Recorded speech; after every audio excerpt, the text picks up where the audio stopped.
வணக்கம் viewers, welcome back to yummy farm. இன்றைக்கி நம்ம சேனலில் summer special tender coconut ice cream, அப்படி இல்லைனா இளநீர் ஐஸ்கிரீம்னு கூட இதை சொல்லுவாங்க. ரொம்ப நல்ல டேஸ்டியாக இருக்கும். இந்த சம்மருக்கு நல்ல இதமாக இருக்கும். வாங்க இந்த ரெசிபி எப்படி பண்ணலான்னு பார்த்துடலாம். இப்போது இந்த ரெசிபி பண்ணுறதுக்கு முதல்ல ஒரு மிக்ஸி ஜாரில் நான் இளநியோட அந்த வழுக்கை நான் எடுத்திருக்கேன். அதை நான் ஒரு மிக்ஸி ஜாரில் சேர்த்துட்டு நல்லா இந்த மாதிரி கிரைண்ட் பண்ணி இந்த மாதிரி நான் கோர்ஸாக கிரைண்ட் பண்ணி எடுத்திருக்கேன். இது கிட்டத்தட்ட ஒரு கப் அளவுக்கு இளநியே இருக்கும்.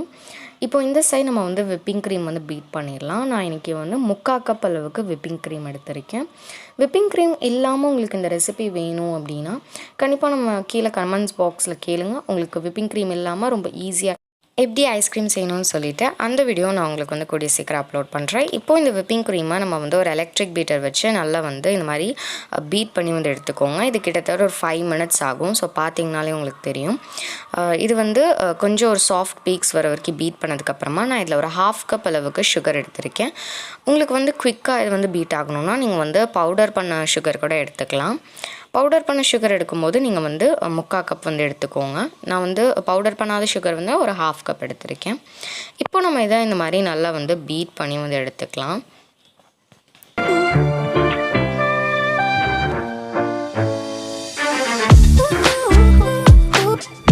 ஸோ சுகர் சேர்த்துட்டு பார்த்திங்கன்னா இந்த மாதிரி லைட்டாக சாஃப்ட் பீக்ஸ் வந்ததுக்கப்புறமா நம்ம ஆல்ரெடி அரைச்சி வச்சுருந்த இந்த இளநீர் நம்ம ஒரு பேஸ்ட் மாதிரி அரைச்சி வச்சுருந்தோம் இல்லையா. ஸோ அதை நம்ம இதில் சேர்த்துடலாம்.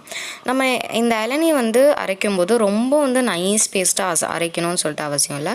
கொஞ்சம் அங்கங்கே நிறையா அரைச்சி எடுத்துக்கோங்க. அப்போ தான் நம்ம இது கூட சேர்க்கும்போது நம்ம அந்த ஐஸ்கிரீம் சாப்பிடும்போது அங்கங்கே கடிப்பட்டு ரொம்ப சுவையாக இருக்கும். இப்போ நம்ம அதையும் சேர்த்துட்டு நல்லா பீட் பண்ணிக்கலாம். ஒரு 2 மினிட்ஸ் போல் நம்ம இதை பீட் பண்ணி எடுத்துக்கலாம். இப்போ அடுத்ததாக நம்ம இதில் தேங்காய் பால் சேர்க்கலாம். நான் இந்த தேங்காய் பாலை ஃப்ரீசரில் ஒரு 1/2 மணி நேரம் போல் வச்சுட்டு நான் கொஞ்சம் சில்லாக நான் சேர்க்குறேன். அதனால அந்த தேங்காய் பால் பார்க்குறதுக்கு கொஞ்சம் அந்த மாதிரி இருக்கலாம். ஆனால் நான் இன்றைக்கி 1 கப் அளவுக்கு தேங்காய் பால் சேர்த்துருக்கேன். இப்போ இந்த தேங்காய் பாலில் நீங்கள் சேர்த்துட்டு லைட்டாக இந்த மாதிரி மிக்ஸ் பண்ணிட்டாங்கன்னா போதும். உங்கள்கிட்ட தேங்காய் பால் இல்லைன்னா நீங்கள் அந்த இளநீரோட தண்ணி கூட நீங்கள் சேர்த்துக்கலாம் 1 கப் அளவுக்கு. இப்போ நம்ம இதை சேர்த்துட்டு நல்லா மிக்ஸ் பண்ணிவிட்டு அவ்வளோதான், ஒரு ஏர்டைட் கண்டெய்னருக்கு நம்ம இதை ட்ரான்ஸ்ஃபர் பண்ணிடலாம். பாருங்கள் எவ்வளோ திக் அண்ட் க்ரீமியாக இருக்குது அப்படின்னு சொல்லிட்டு நம்மளோட ஐஸ்கிரீம் மிக்சர் ரெடி ஆகிடுச்சு. இப்போ நம்ம இதுக்கு மேலே லைட்டாக ஒரு கார்னிஷிங்காகவோ இல்லை சாப்பிடும்போது கடிப்படுறதுக்காக நான் கொஞ்சமாக அதே இளநீ அந்த வழுக்கையை நான் கொஞ்சமாக நான் துருவி சேர்த்துக்கிறேன். அதுக்கப்புறமா கொஞ்சம் கொஞ்சமாக குட்டி குட்டியாக கட் பண்ணி கூட நம்ம சேர்த்துக்கலாம்.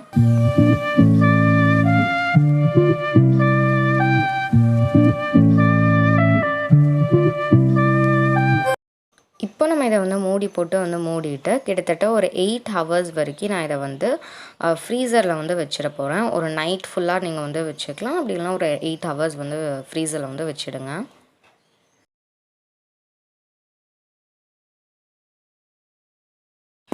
இப்போது 8 ஹவர்ஸ்க்கு அப்புறமா நான் இதை திறந்து பார்க்குறேன். சூப்பராக நம்மளோட ஐஸ்கிரீம் ரெடி ஆகிடுச்சு. இப்போ நம்ம இதை ஒரு ஐஸ்கிரீம் ஸ்கூப் வச்சு ஸ்கூப் பண்ணிடலாம். ஸ்கூப் பண்ணுறதுக்கு முன்னாடி நீங்கள் இதை எடுத்து வெளியில் ஒரு 2 to 4 மினிட்ஸ் வரைக்கும் வச்சுருங்க. அப்போ அது லைட்டாக கூல் டவுன் ஆகும். அதுக்கப்புறமா நம்ம ஸ்கூப் பண்ணும்போது நம்மளுக்கு ஸ்கூப் பண்ணுறதுக்கு ரொம்ப ஈஸியாக இருக்கும். அதுக்காக தான். இப்போது நம்ம இதை இந்த மாதிரி ரொம்ப பர்ஃபெக்டாக இந்த மாதிரி ஸ்கூப் பண்ணதுக்கப்புறமா நம்ம இதை சர்வ் பண்ணிட வேண்டியது தான். அவ்வளோதான். ரொம்பவுமே ஒரு சூப்பர்பான செம்ம க்ரீமி அண்ட் ரிச்சான இந்த சம்மருக்கு ஏற்ற மாதிரி நல்ல குழுக்குழுவான இந்த ஒரு கோகோனட் ஐஸ்கிரீம் ரெசிபி தான் உங்கள் கூட இன்றைக்கி ஷேர் பண்ணியிருக்கேன். கண்டிப்பாக இந்த ஐஸ்கிரீம் ரெசிபி உங்கள் எல்லாருக்கும் பிடிச்சிருக்குன்னு நினைக்கிறேன். இந்த ஐஸ்கிரீம் ரெசிபி உங்கள் வீட்டில் ட்ரை பண்ணி பார்த்துட்டு உங்கள் ஃபீட்பேக்ஸை கீழே கமெண்ட் பாக்ஸில் கமெண்ட் பண்ணுங்கள். அது மட்டும் இல்லாமல் நீங்கள் இதை ட்ரை பண்ணி பார்த்துட்டு பிக்சர்ஸ் எடுத்துகிட்டு நம்ம இன்ஸ்டாகிராம் பேஜான த யம்மி ஃபார்ம் யூடியூப்க்கு சென்ட் பண்ணி வைங்க. அப்போ உங்களோட ரிவ்யூஸ் என்னோடய ரிவ்யூ செக்ஷனில் ஆட் பண்ணப்படும். இந்த வீடியோ உங்களுக்கு ஏதாவது ஒரு வகையில் யூஸ்ஃபுல்லாக இருக்கும்னு சொல்லிட்டு நம்புகிறேன். யூஸ்ஃபுல்லாக இருந்தது அப்படின்னா நம்ம சேனலை சப்ஸ்கிரைப் பண்ணிவிட்டு பக்கத்தில் இருக்க பெல் பட்டன் அமைத்தி ஆல்ங்கிற ஆப்ஷனையும் செலக்ட் பண்ணி வச்சுக்கோங்க. அப்போ தான் நான் அப்லோட் பண்ணுற இதே மாதிரி நல்ல யம்மியான ரெசிபீஸ் உடனுக்குடனே மொபைலுக்கு சேரும். எல்லா புகழும் இறைவனுக்கே.